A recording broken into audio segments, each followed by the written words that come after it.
नमस्कार दोस्तों, स्वागत है आपका आपके अपने YouTube channel national defence daily में। तो दोस्तों, भारत के MK लड़ाकू विमान की सारी तकनीक तैयार कर ली गई है और तकनीक का परीक्षण भी किया जा चुका है। और अब आपको बस इतना करना है कि आपने जो लड़ाकू विमान की टेक्नोलॉजी तैयार की है उस तकनीक को एकीकृत करना है, यानी कि असेंबल करना होगा, जिसके बाद आपका पहला MK फाइटर प्लेन तैयार हो जाएगा। और जैसे ही पहला MK तैयार होगा, इसकी टेस्टिंग शुरू कर दी जाएगी। लेकिन यह सुनने के बाद अब आप लोग कहेंगे कि देर किस बात की है, हम सभी तकनीक को जोड़कर तुरंत पहला MK तैयार करें और इसका परीक्षण शुरू करें और इसे तुरंत भारतीय सेना में शामिल करें। लेकिन ऐसा नहीं हो रहा।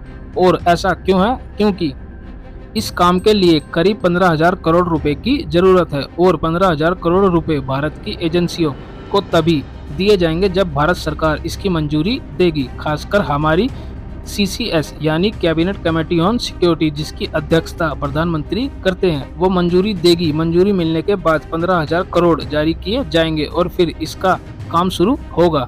और पिछले कई महीने बीत गए हैं, CCS इसे मंजूरी नहीं दे रही थी और कई रिपोर्ट सामने आई कि सरकार इसे 2024 के चुनाव के बाद ही मंजूरी दे सकती है। लेकिन अब इस मामले पर सबसे बड़ी खुशखबरी सामने आई है और आपको जानकर और भी ज्यादा खुशी होगी। दरअसल रक्षा सूत्रों से खबर आई है कि भारत सरकार ने अब MK की मंजूरी को अपनी सर्वोच्च प्राथमिकता में रखा है और इसके लिए तैयारी शुरू कर दी गई है।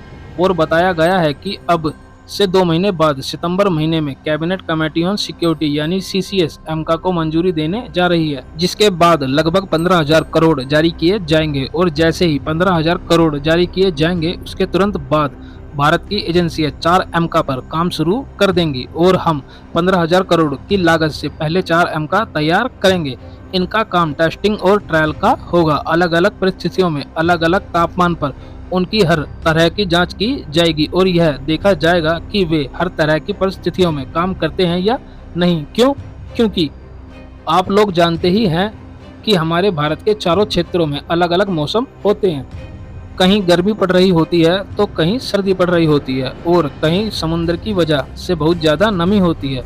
इसलिए हमारे लड़ाकू विमानों में हर तरह के माहौल में ज़बरदस्त तरीके से काम करने की क्षमता होनी चाहिए और इसके प्रदर्शन में 1% की भी कमी नहीं होनी चाहिए। क्योंकि अक्सर यह देखा जाता है कि कई लड़ाकू विमानों या लड़ाकू विमानों में जो तकनीक लगाई जाती है यह गर्म क्षेत्रों में अच्छा काम करती हैं, लेकिन जैसे ही इसे ठंडे क्षेत्रों में डाला जाता है इसका प्रदर्शन 25 से 50% तक गिर जाता है। और अगर कोई तकनीक ठंड के हिसाब से बनाई जाती है तो गर्म रेगिस्तानी इलाकों में उसकी परफॉर्मेंस गिर जाती है। लेकिन भारत के मामले में हम यह जोखिम नहीं उठा सकते, क्योंकि हमारे लड़ाकू विमानों को राजस्थान में पाकिस्तान से और हिमालय में चीन से युद्ध करना पड़ सकता है। इसीलिए हमारे लड़ाकू विमानों की गुणवत्ता और उसमें लगने वाली तकनीक उच्च कोटि की होनी चाहिए। हम 1% का भी अंतर बर्दाश्त नहीं कर पाएंगे। हालांकि मैं आपको भविष्य में इस मामले से जुड़ी हुई जानकारी देता रहूंगा। बस आप लोग चैनल को सब्सक्राइब करके रखना। फिलहाल इस वीडियो में इतना ही। Thanks for watching the video.